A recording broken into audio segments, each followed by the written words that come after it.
Hey, good morning, Eastern Oregon, on this October the 28th, Thursday, on AM Live on EO Live TV, your connection to Eastern Oregon. How are you, man? I'm good. You got it right this morning. I tried. You know why I got here so early today? Because there was no way I was going to let you beat me get into the office 2 days this week. I know. Yeah, when I saw the alarm, get turned off, is like, oh, he's on it, man. Yeah, there was no way. I was like anxious, like I didn't sleep very well because on Tuesday, like I hit the snooze, and then I got that that jolt wake up. Yeah, and it was like 7:32 or something like that. I was like, oh snaps.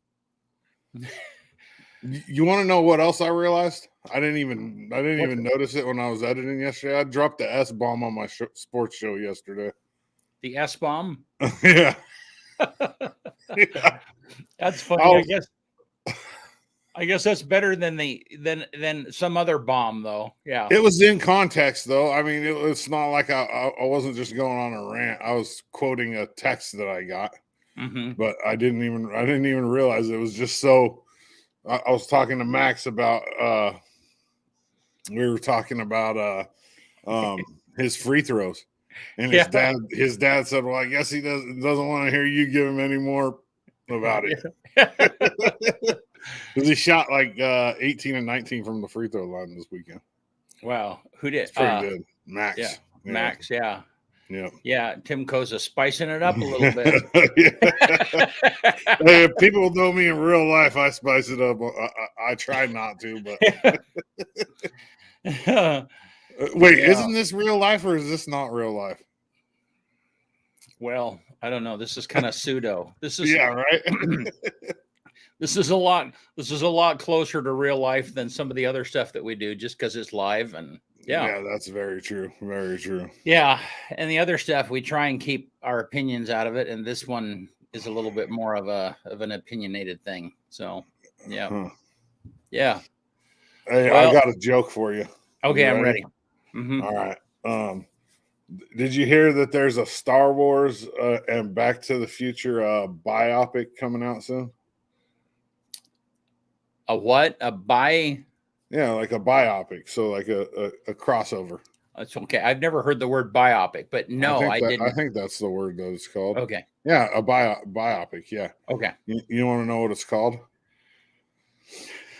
Star Wars and Back to the Future? Yeah. What's it called? The Mandalorian.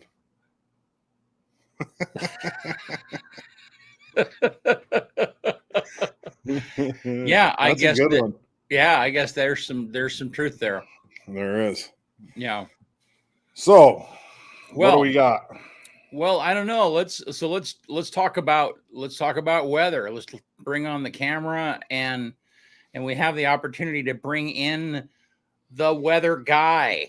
Hey, how are you, Gabe? I'm great. How are you? I'm good. Yeah. So Gabe, I can't believe he's up right now. I know. I can't believe either. Yeah. He's actually, through the magic of movies that he's learned, he's actually laying in bed, and this is a hologram. Yeah. So those of you who may or may not know Gabe, who is our weather guy, produces the graphics that you see. He's right there. Yeah. All right. But he's with us today, so he can tell us what the weather is today, man, and tomorrow. Yeah, so right now we're seeing isolated showers around our region. That should dissipate within the next couple hours, and we're seeing a mix of clouds and sunshine. Temperatures will warm into the mid-60s, but we will see some gusty winds developing. Southerly gusts could gust up to about 35 miles an hour. Otherwise, we will see clouds building tonight with temperatures dipping into the mid-40s. All right. He's almost as good as me when I read. I know. And then tomorrow. Tomorrow, we're seeing this weak weather system pushing on in, giving us isolated shower just after probably daybreak tomorrow morning. But then we really see the main rain band moving on in by about midday. 1/10 of an inch on average throughout the Grand Ronde Valley. Winds will be lighter. Temperatures will top out in the upper 50s around midday, and then will cool throughout the afternoon. Scattered showers will be left over early tomorrow night. Then we're seeing clearing conditions with lows dropping into the lower 30s. So what if it's like a 15th of an inch rather than a 10th of an inch? I mean, that is actually a good point, because I was just going through the modeling this morning, and I saw one model actually said 15/100ths of an inch. Another model said about 500ths of an inch. I was like, okay, the average of that is about a tenth of an inch. So it's like some places could get a little bit more, some places could get a little bit less, but that's the average in general. Hey, the one thing that I care about tomorrow is 7:00 p.m. What do you got? Yeah, I'm thinking by 7. No rain. I'm thinking there will still be some isolated showers around, but it definitely will not be steady by any means. So you could get lucky and be in a dry spot at 7 p.m. But no guarantees. So what about like over in Baker City? Is that the same? Because we're doing a game tomorrow night in Baker City. Baker City, actually, I could check right now. No, you don't have to. I'm just joshing you. Okay. So, but tomorrow afternoon during the trick or treat thing downtown, it's probably going to might be people should should be prepared for a little bit of rain. Yeah. Yep. Hey, BC, you called him the weather guy, which brings up a question. I've been thinking about this. When no, there we go. When do we stop calling him the kid? Well, that's probably a conversation that I had with everybody but you. Yeah. Yeah. I already started that conversion. I actually we decided to start, rather than calling him anything, calling him the EO Alive Weather, brought to you by Gabe Curtis. That's kind of how we're going. Well, when are you guys going to let me know? I'm sorry. I'm saying down the road. We talk about these things so many times, with several, you and I have conversations, and then we have trouble relating it to the rest of the team. And the same thing happens. Sometimes it gets a little fluid and dynamic. So no, it's all good. I'm just messing with you. I was thinking about that though. But Weather Guy isn't bad either. I don't know. So yeah. I like Weather Dude. The Weather Dude. That's pretty good. He's a dude. Yeah. He's a dude. Well, what movie is that, Gabe? I'm no a dude. idea. We're all dudes. Good Burger. Come on, man. I've heard of it, but I never watched it. See, you haven't watched Good Burger? No, I haven't. Look like a weather dude a little bit. Yeah. Yeah. I don't know. Speaking of the weather, I did just check in Baker City because I wanted to. It's going to be more wet tomorrow night in Baker City than the Grand. So probably steady rain at the game. Yeah, for sure. Yeah. So we are. Yeah. So for those, I mean, we just figured out yesterday that we are going to be carrying the LHS versus Baker City game tomorrow night in Baker City, and in the rain. Yeah. On the visitor side, uncovered. We'll have to do some kind of a pop-up thing. Anyhow, it could be a little bit challenging, but we'll be doing that. And Baker City is helping cover the cost of that too. So we'll have to call the game a little bit more neutral.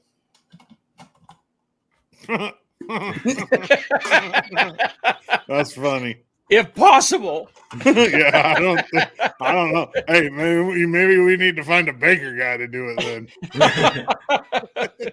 Yeah. The people watching don't want to hear a Baker guy though. They don't want to.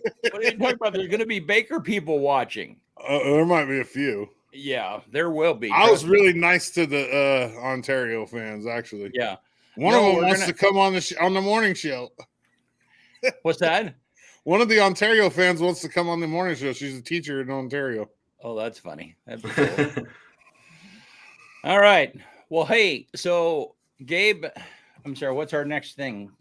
So Gabe, you've been, one of your other hobbies, I don't know, what would you call better? I mean, what is more important to you, like making movies or doing weather? What is that is a great question. I'm still trying to figure that out myself. Yeah. And I like both pretty much equally. I would say. And your mom is watching, and so maybe she can, or hopefully, maybe she can type in and say like, yeah, she can give us like little secrets. Mm-hmm. Yeah. But no, so I don't know. I mean, I know that you've been on the show before and we've talked about that you really love the idea of forecasting weather when you were young. When did you kind of get the bug to start creating stories and stuff? That would have probably been about 6th, 7th grade. I started my YouTube channel in about January 2017, and I just posted like various videos, nothing that really was important to me, just something, that was just kind of fun. But it really was like 8th grade is when I made my first movie and really started getting into it.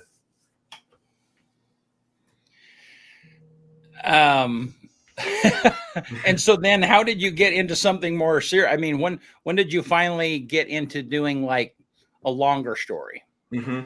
Well, I mean, there's nothing that really inspired me off the bat, but I mean, I've been like obsessed with Back to the Future since about 2016. Whenever my grandma brought me the entire trilogy, and I watched them millions and millions of times. But honestly, it was about October 2018. I was really inspired to do something Back to the Future related on my YouTube channel. So I actually was gonna go to my local JCPenney, actually on the west side when I lived over there. I was going to recreate the scene in Back to the Future when Doc gets shot. And there's this mall cop that came up to us, and he saw me with a fake gun and was like, "No, I think you should leave." So anyway, so I kind of threw that out the window. I was like, what else can I create? And then that just inspired me. Oh, I can recreate Back to the Future like with my own story. And that's what Back to the Future 4 kind of started back in 2018. Well, hopefully you got your A game today and I didn't set you up for failure, because you're going to get hit with some Back to the Future trivia. And you said you've seen the movies millions of times. So you better nail it. And that'll be later on in the show. Okay. Well, and so now, you did Back to the Future 4 and 5, and now 6. Yeah. Right. I mean, now you're working on 6 and you're getting ready to release that. Yes. Yeah. So how are you able to do that without them like coming back and like saying something? Great question. I've actually got a lot of questions about that. YouTube falls under fair use. So you're allowed to recreate really anything that's out there under fair use, under the copyright laws. That is okay to do, unless you have like copyright in music. So for example, in Back to the Future 4, I wasn't really serious like I am now about making movies. So I just put in like the regular Back to the Future stock music that they used, and now I can't get paid on it. And even one part of the movie got muted. It actually got taken down at one point, but I reinstated it and got it back up. But the point is, now that I'm making content with non-copyrighted like audio, I can now get paid on it. But that's really the only drawback if you use any copyrighted stuff. But luckily, since it falls under fair use, I am totally fine recreating what's already out there. What about the logo? Like when you make this, there's No, it's the same thing. It falls under fair use. Wow. So then it's the audio content, and it's kind of funny because we find that in, when we do streaming that, I mean, we'll be at a basketball game and they will play some famous tune for the cheerleaders to dance to, or whatever the case might be, and it will mute the stream, and so the audio sometimes is more picky. For sure. Especially on Facebook, I will say. Facebook is a lot more stricter than YouTube is. So talk to us about getting paid from YouTube, and how did that come about, and then how much do you actually get? Okay, great question. So back in March 2020, right when the pandemic hit, is when I got monetized on YouTube. You have to have I think you have to have 4,000 watch hours within the past 12 months and 1,000 subscribers total to get monetized on YouTube. And I hit those requirements in March 2020. And then, like I said, since Back to the Future 4 was not monetized because of all that copyrighted music I put in. I even tried taking stuff out of that and using YouTube's editor to put more stuff in, but it wouldn't let me. I could have made about probably $6,000-$7,000 on Back to the Future 4, but I made zero because of the copyright that I did by, with Back to the Future 4. But with Back to the Future 5, that's monetized. I've only made about $50 on it just because Back to the Future 4 got about 800,000 views versus about 5,000 on Back to the Future 5. And that just tells you how much YouTube just pushes certain things and how lucky you can get on like different things.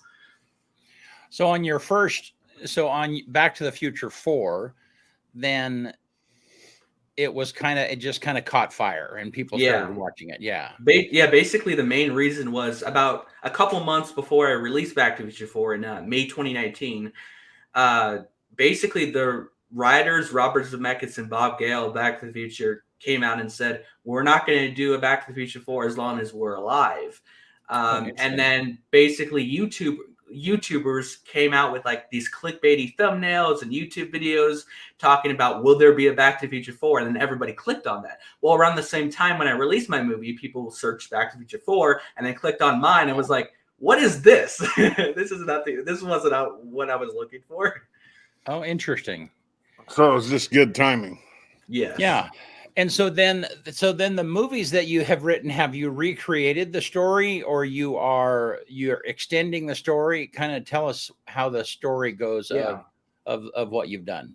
Yeah, I'm basically extending the story. So it's basically like people that watch the trilogy and then making a reality out of that. So in my Back to the Future 4 and 5 and 6, you'll be able to like see references where like it's not like a normal probably remake that people are used to. We actually talk about the movie in my movies and we're referencing it and we're making a reality based on that. So it's kind of like a crossover within a crossover kind of, but it's more in a reality sense, if that kind of makes sense.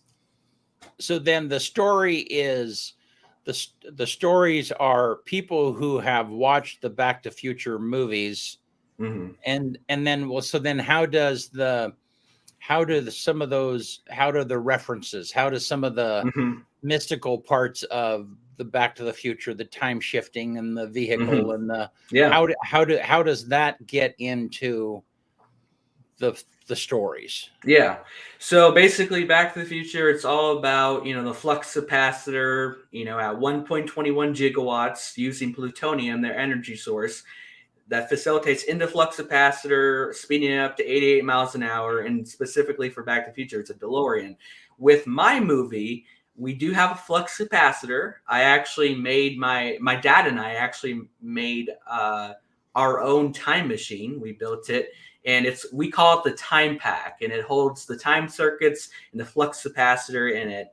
And that's really cool. But the point is, my dad in the movie and in real life is who invented time travel.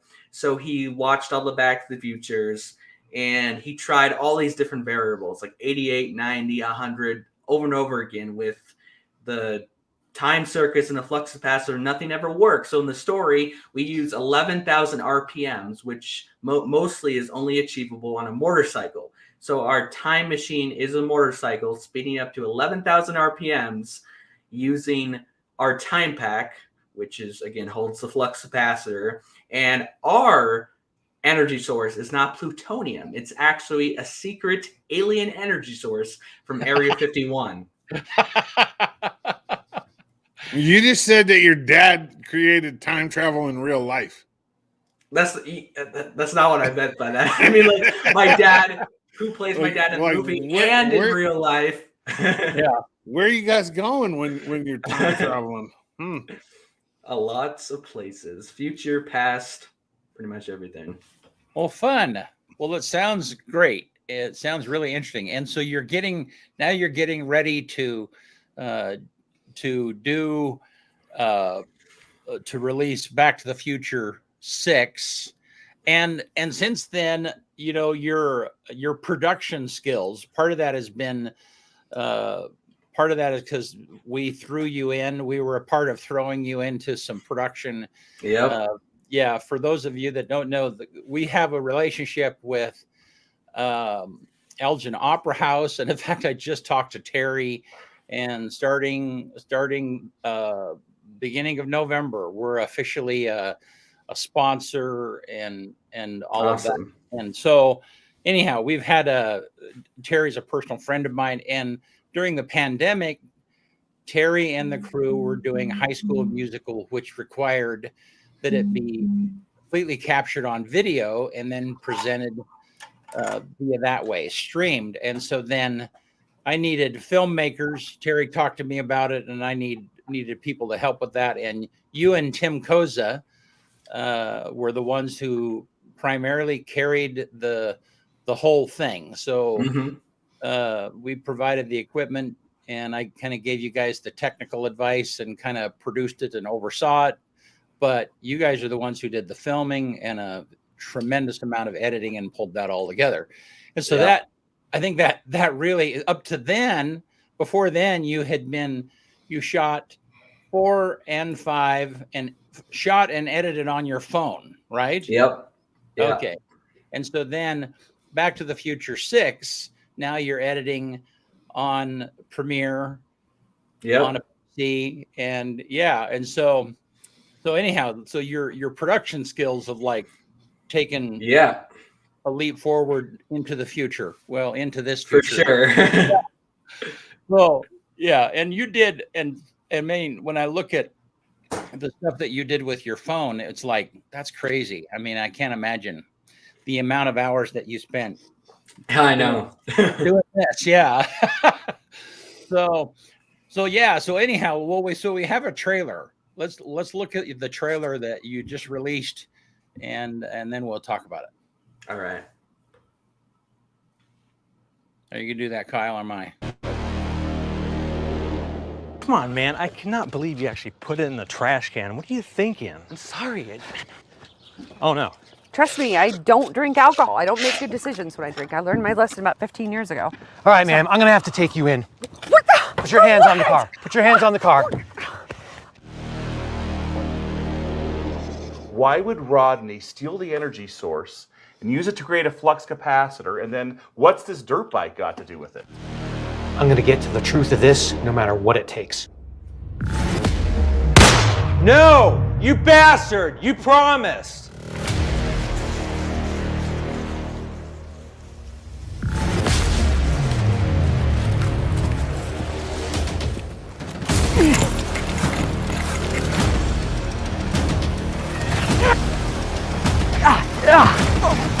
There's that kid again. I keep the extra energy source at Turner Mercantile. It's stored in some containers of Yoo-Hoo. I love this stuff. Oh, that's awful. Great Scott! Gotta get this in a time pack. Sir, there is no stealing. I didn't steal it. It's not here. See? You want to make a quick hundo? I don't know. I don't want to get involved in your criminal activity. Who wrote Gullible on the ceiling? What? Hey!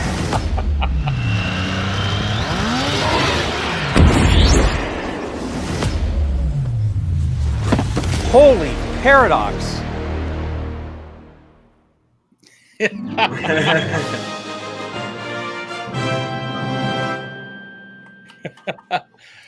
Oh, that's awesome.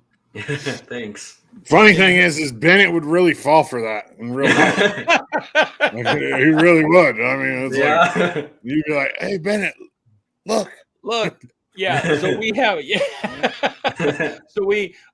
So there's most of the people in there are all community members here. A lot of that. Did you shoot some of that in Colorado?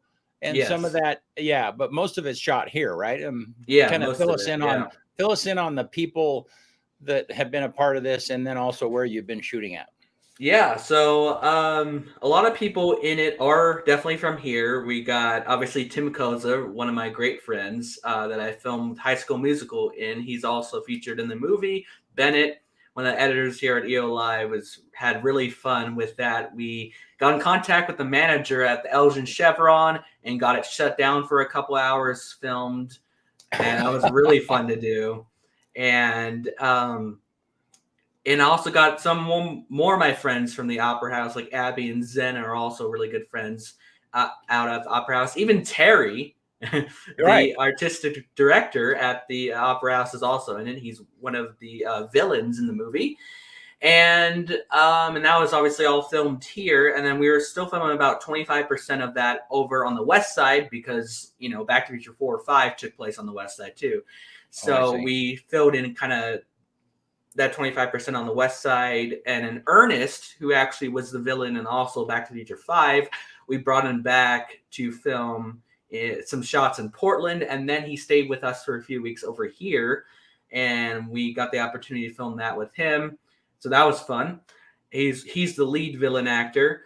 And then it was really fun going about I would say probably 10% of the movie is filmed in Colorado. We went to Colorado in July. One of my favorite YouTubers, I've been watching them since August of 2016. They're by far my favorite YouTubers, Justin, Andrew, and Seth from Jace2 Studios. I got the opportunity to film with them in July. That was a blast. They have a combined subscriber count of 10 million subscribers. So it's surreal that I got to film with them. Oh, very cool. Well, that'll help you out too, because they'll share that and their viewers will watch it. And that's how YouTube works, man. That's how social media works. Mm-hmm. What a strange thing that we're living in. I mean, Kyle and I are like, it's you growing up in it, Gabe, but I tell you, the idea, even 20 years ago, to have the equipment to make and edit movies or video was incredibly expensive. It was just a very select few of people who could afford to do that. Yeah. And then once you created something, then getting that in front of people who would enjoy it was also expensive. And so it was just a very narrow gate for people to get through.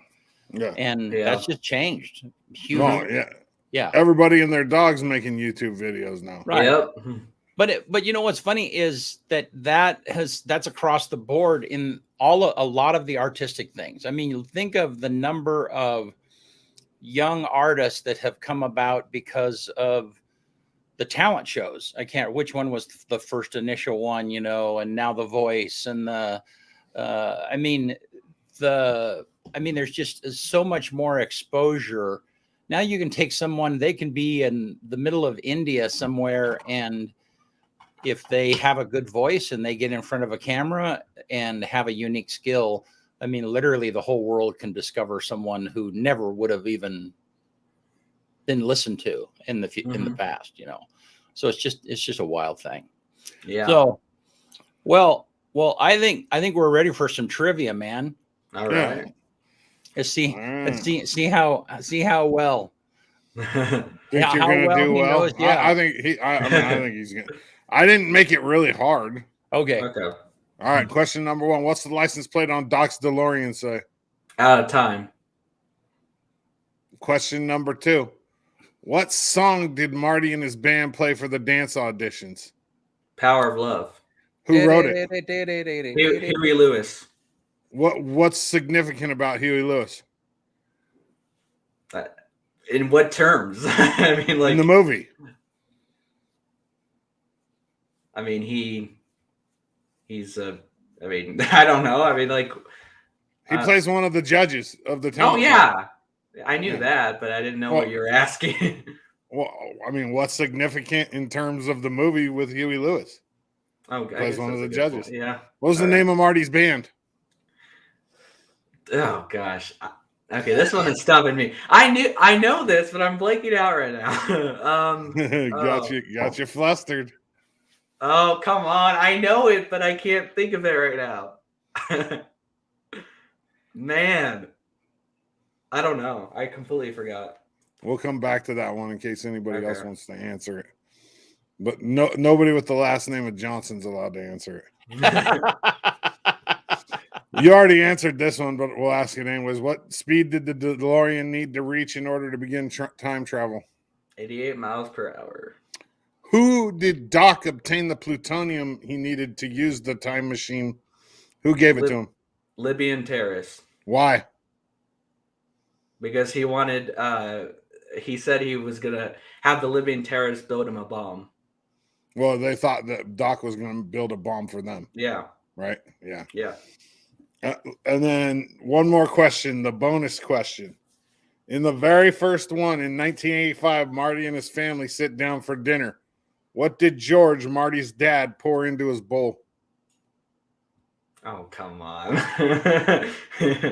Oh. Again, I know. Oh, man. Like, I know it, but oh, gosh. I should know this. Why am I? Yeah, I can't think of it. Man, I thought I was going to do better on this. Okay, peanut brittle. Oh, see, I knew that. It just, man. And the name of Marty's band was the Pinheads.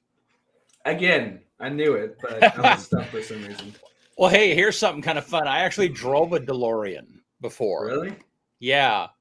I was in college, and the owner of my apartment complex, I was the manager, and the owner had a DeLorean, and he pulls up in it, and it was so everybody in the apartment complex, I mean, it was like they were all college students. Everyone was dirt poor. And so then when this guy would pull up in his DeLorean, it's like, you're kind of out of touch, anyhow. And so he asked me if I wanted to drive it. And I'm like, sure. But the thing that was really interesting about it, it was a manual transmission, and the clutch was so stiff that I kept I thought I was pushing it in far enough. And so when I first got in, I pushed it in, and I was grinding the gear a little bit. He's like, now you got to push that in further, And so once I figured it out, it was like, yeah. So it wasn't a very long drive because I was incredibly nervous about wrecking it. So yeah. Speaking of driving, have you got your driver's license yet? No. Oh, hey. Have you ever driven a clutch? Have you ever driven a stick? No. I was going to say, I don't even think he knows what you're talking about. Well, I know what you're talking about, but no. I haven't. Yeah. Who was? Oh yeah, Scarfo was talking about the checks. Like nobody pays with checks anymore, but he knows like once a month or once every couple of weeks he's gonna get a check with the perfect cursive. Can you write in cursive, Gabe? Yeah. You can? Yeah. Awesome. Good. I've had the same exact, like pretty much. I even remember going to like EOU when I was doing my GED test to graduate last summer. I even remember going to EOU, signing my signature, and they're like, "Man, it looks exactly the same as your Oregon ID." And I did that in like 2013, so it looks exactly the same. You had to get an Oregon ID when you were like 8? Yeah. So what for? I don't know. I just did. So what's next? What do you? I mean, yeah, kind of. I don't know. What do you want to do? Are you going to stay kind of in the Back to the Future genre, or have you thinking about wandering out of that? What's kind of the next goal for you? Well, so Back to the Future 6 is releasing on December 4th, on my birthday, actually, at 12 p.m. on YouTube. And I might even do a watch party not long after that at the Opera House, too. So that might be fun. We're still kind of talking about that. But after that, I mean, definitely Back to the Future 6 will be my last Back to the Future. And I'll be moving on to, man, the color on this. I don't know why this keeps turning. I hate that. This will be my last Back to the Future. And then I'll move on to more original stories. Like I'm thinking of doing a Christmas movie. And like, I have a lot of ideas in the works. But I will say somebody I do want to shout out. So one of my fans, actually, that really big fan of mine, and now we're really good friends. He is doing Back to the Future 7, 8, and 9. Oh, wow. So he's carrying on the trilogy for me, which would be pretty cool. So just something that I wanted to point out. Oh, very cool. You're going to shout him out and not even shout him out? Well, yeah. So who is it? Yeah, Ashton Parrish, a.k.a. APAR Studios. There you go. Yeah, he just got to 50 subscribers, and I promised him once he got to 50 subscribers that he would tell me what to do for 24 hours, and I can't say no. So did he get to 50 yet? Yeah, he got to 50 the other day. And you so already then- did the 24 hours? We're probably going to do it next week. Film it Wow. for YouTube? Yeah. Yeah, YouTube. Wow. Well, very cool. And so when you do your movies, do you write a script and you figure out the scenes? And I mean, that would be, sometime I'd like to look at that. That'd be interesting. Yeah. 'Cause that is monumental. I mean, in doing it's one thing when you take a camera and you go out in the forest and you go, okay, yeah, do this. Oh, let's do this, and you think it up all out on the spot. It's a whole nother thing to do it all ahead of time. I mean, that's I would say Back to the Future 4 was definitely on the spot, and that's why I was so surprised that it got 800,000 views. I'm like, really? That's the one that has to blow up? Because it was all improv. There was no script. I mean, it was an hour and a half, was what I would consider just a boring monologue. But that really had no preparation. But starting in Back to the Future 5, my mom and I started working on the script together, and then my dad started to get all involved. We all started to tag team it to write to the script together, and Back to the Future 5 and 6 is just way better in quality after we actually started writing scripts. I've been writing the Back to the Future 6 script since May, I believe. And yeah, there was just a lot of stuff, a lot of preparation for sure. Yeah. Well, very good. Well, is there anything monumental that you learned in, other than editing from High School Musical and shooting that? Is there anything that kind of helped you solidify some of your skills there? Yeah, I mean, obviously, other than like the editing and being able to work on Premiere, that's been a huge experience. I like these simple things on a Premiere is like nowhere near simple on like a phone. So it just amazes me what I've been able to do with Premiere. But other than that, I mean, it was just really like the friendships and everything in High School Musical, and just being able to kind of come out of my shell a little bit more. And that kind of helped me Back to the Future 6, because it's like, then I, after, being able to collaborate with more people, that like got me the courage to reach out to my favorite YouTubers and be like, hey, you want to do a collab? So yeah, definitely and kind of how that started. Something I want to mention too is Seth, aka he goes by Hyper Fenton. He's an artist on Spotify, and he joined their team on YouTube last year. But basically how this all started was back in February. I was just watching their videos. He was wearing my shirt, my Back to the Future 5 shirt that I sold on my merch shop. And I was wondering, is I get paid like a certain amount for, when people buy my shirts or whatever. But it doesn't tell me who or whatever. So I was like, I wonder who bought that. Then all of a sudden in February, he buys my shirt. He shouts my channel out, and he wore it in almost every video. That's just kind of how that started. Then I reached out to him and was like, hey, thank you so much for doing that. You want to be in the movie? Oh, that's very cool. That is cool. All righty. Well, Gabe, thanks so much for being a part of our team and what it is that you're doing. And, I mean, when you track and you look at the directors that are out there, that are famous, and many of them started when they were your age. They had simpler equipment. I mean, it was what they did was they didn't have near the flexibility that we do now. But the point is they started learning how to tell stories at a young age. And so then, so I'm excited to see where you go and what you do. And I would say probably the same thing that your parents are, is that, go get famous and get rich so that you can take care of us all someday. Because, So, all righty. Well, thank you, Gabe. Yeah. Appreciate you for having me. Yeah. Appreciate you coming on today, and appreciate you doing the weather for us. Yep. And we'll talk to you soon, man. All right. Yep. All right. All right. Let's get this list done and get out of here. Yeah. On this day in 1936, October 28th, 1936. Hang on a second. Hang on a second. Wait, do you want to talk about our film, the stuff we're going to film first before you do on this day, or do you want to, we missed a segment where we're going to talk about stuff. Oh, well, let's talk about stuff then. All right. So tomorrow, 7:00. Well, we'll probably go live at 6:45 probably. Yeah. And it'll be the Baker LeGrand High School football game from Baker. And it's a rivalry game. It's for the league title. Well, it might be for the league title. I think LeGrand probably wins the league even if they lose tomorrow. But it's still a huge game. Baker beat us last year.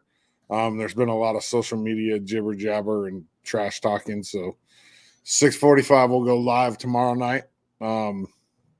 Let's see. The 4th, is it the 4th? The 4th of November? Right. We're going to live stream the Optimist All-Star football game from EOU. What time is that at, BC? So I think it's going to be around 5:30. 5:30? They have the stadium from like 5 to 7:30 or 8 o'clock or something like that. So, Very cool. yeah. So they were a little bit unclear, but that's 5th and 6th graders. And we've never done that, but it'll be kind of fun. And Kyle and I'll be there, and we'll do it like we have been the LeGrand High School football game. Kyle will have a roster, and maybe I'll have a mic and can do color, and so we can talk back and forth or something. But anyhow, yeah, that'll be fun. And then so be on the lookout, because this weekend I'm going to Spokane. So EOU has a huge weekend this weekend. There's tons of games. Oh, and let me add, there's a concert out at the fairgrounds. Josh Boyle, was that right? Yeah. Is that his name, Josh Boyle? I think so. I think it is. What time is that at? 1:00. It's a free suicide prevention concert. Starts at 1:00. And then at 3:00, we have the live stream for the Thriller dance. Oh, that's not going to be live stream. Oh, that's not live? No, we're going to record it. But we're not.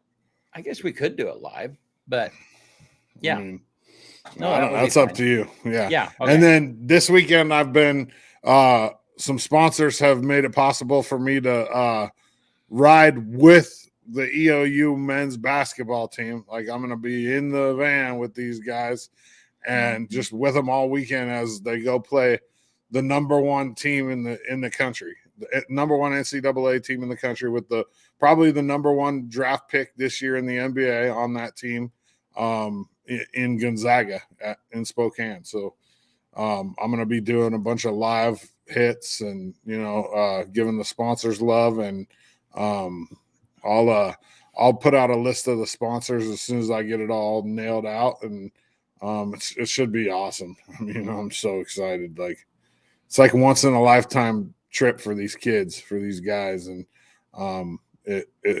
20,000 people. I mean, it's real. I mean, it's legit, and we probably aren't going to win, and everybody knows that. But the reality of it is, it's the experience, and it's an exhibition game. It won't count on our record, so it's just going to be really fun. It's going to be really cool. And their basketball guy at Gonzaga is EOU's old sports information director. So yeah, it'll be really cool. Good access. And I'm sorry, our friend who plays basketball did really well last weekend. Oh, Max McCullough, yeah. Max, he'll be in that game too. Hopefully he will be in that game. He is hurt. He played through it last weekend. I mean, he pulled his hamstring, and I mean, it's not pretty. It's pretty bruised up, but he still played, and he hadn't practiced in a week and a half, and he still scored. He averaged 32 points a game last weekend against two really good teams. Yeah. So yeah, it's going to be a fun weekend. It's going to be busy. Pay attention. There's going to be a lot of stuff going on EO Alive. I'm dropping a sports show today. LHS head girls soccer coach Sam Brown, and then senior Bethany Brock tonight, 5:30. And we have news coming out tonight, weather, same thing tomorrow. I'm going to put a quick show together tomorrow because we're busy. I mean, we're busy. Yeah. All right, let's get to my list. All right. On this day, October 28th, 1936, FDR rededicates the Statue of Liberty on its 50th anniversary. Not a lot of stuff happened on this day, so you're going to hear the Statue of Liberty a lot. On this day in 1986, the centennial of the Statue of Liberty's dedication is celebrated in New York Harbor. On this day in 1992, Lee Jae-rim predicted that today would be the end of the world. 1992. I don't remember that, but BC, you're old enough that you probably. I was only 13, so that the day in 92, this day in 92 was going to be the end of the world. October 28th. Yeah. Okay. In 2020, a new coral reef. So a 500-meter high coral reef, taller than the Empire State Building, was discovered off of the north end of Australia's Great Barrier Reef. Huh. One thing I want to say before I get to the song and the quote of the day too is, man, did you know that Pixar and Disney are releasing a new Buzz Lightyear movie? Buzz is going to be the main character. He's not going to be Woody's sidekick. It's called Buzz Lightyear. Interesting. No, Yeah, it's coming. I think it's coming out in 2022. It's crazy though because they got Chris Evans playing Buzz Lightyear instead of Tim Allen. Really? And the whole thing is everybody's saying it's a political thing. I don't know who because Chris Evans is super liberal. Tim Allen's super conservative. Yeah. Interesting. Yeah, it's really weird. But I mean, Tim Allen's been the voice of Buzz right. Lightyear. Yeah. So, it's like, yeah, not anymore. Wow. It's Chris Evans. Yeah. Okay. So on this day in 1991, the number one song in the country, which I don't even know this song, but it was "Romantic" by Karen White. I mean, I don't know the song, but yeah. And then, so that's 1991, 30 years ago. And then my quote for the day, John Madden, "The road to Easy Street goes through the sewer." John Madden, man, talk about a force in just football and life. The road to Easy Street goes through the sewer. Ain't that the truth? Is he still living? You know, I think he is. I don't know. I don't really pay attention to coaches that are retired. I don't know. It was like, I think he made. And do they still have games that come out called John every year? Madden? Yeah, every year. Wow. I think John Madden's still alive. He was born in 1936. So he's got to be, he's old. Yeah. Right? Yeah. What would that make him? 60, 70, 80, 85? Yeah. Something like that? Yeah. He's still raking it in, though, man, with the game. Oh, dude, he makes so much off the royalties for that game. And they make a new one every year, and it comes out on PC, Xbox, PlayStation, the phone, everything. And it's funny, and there's probably a huge segment of people that know him from his games. They have no idea what he did before that. That he's a Hall of Fame coach and player, and that's funny. And one of a really good broadcaster in his prime. Yeah, no, he was a force. Whatever. He did. That's what got him onto the game in the first place. I mean, it wasn't really his coaching; it was his voice. It was his broadcasting. So yeah. Yep. Very cool. All righty. Thank you, Eastern Oregon. Appreciate you. Talk to you soon.